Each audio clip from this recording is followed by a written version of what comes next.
বললাম যে ওই বড় গাড়ি খালি ওটা দিয়ে একটু শর্টে যাবে, কিন্তু আমরা অনেকটা ঢুকে যাবো জঙ্গলের ভিতরে। সব রাস্তাও চেনা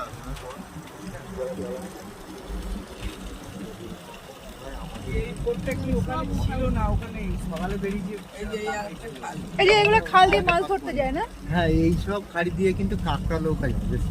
আচ্ছা, কাঁকড়া। যেটা জোয়ারের জলে এইসব খাড়িগুলো জল ভর্তি হয়ে যায় এবং ভাটার সময় খালি হয়ে যায়। তারপর কাঁকড়া পাওয়া যায়। হ্যাঁ, এবার ওরে জোয়ারের জল যত ঢুকতে থাকে তত ওই কাঁকড়া ঢুকতে যায়, তারা যেতে মানে ভেতরে ঢুকতে থাকে। এবার এই একটা সময় গিয়ে দেখা যাচ্ছে ভাটা লেগে যাচ্ছে, ওরা আবার ভাটার সময় বেরিয়ে আসে। এবার এই খাড়িগুলো আর ভেতরের দিকে এত সরু। চিংড়ির দিনও পাওয়া যায়। দেখা না যে যে মাছ ধরতে যাচ্ছে, ওদের ট্রেনে নিয়ে চলে যাচ্ছে। হ্যাঁ, কোন জায়গায়?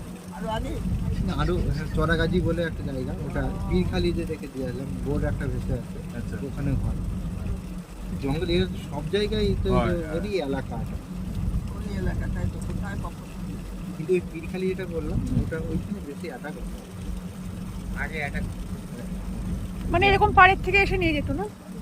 পারে। ওর কাছে না গেলে আমাদের দৌড় ধরবে না, যারা মাছ ধরতে যায়। মাছ ধরতে যায় কি হচ্ছে, একটা দড়ি ওই গাছে গায়ে বাঁধা, আর একটা যে নঙল যে গ্রাফি এক সাইডে গ্রাফি দিয়ে দেয়, এর একটা হচ্ছে ওই আপনার গাছে গায়ে বাঁধা, টাইগার থামে ওর থেকে ভাই এই গাছে গায়ে বেঁধে ধরে খুলতে আসবে, আমার তো খুলতে যে ঠিক ওখানে বসে থাকে।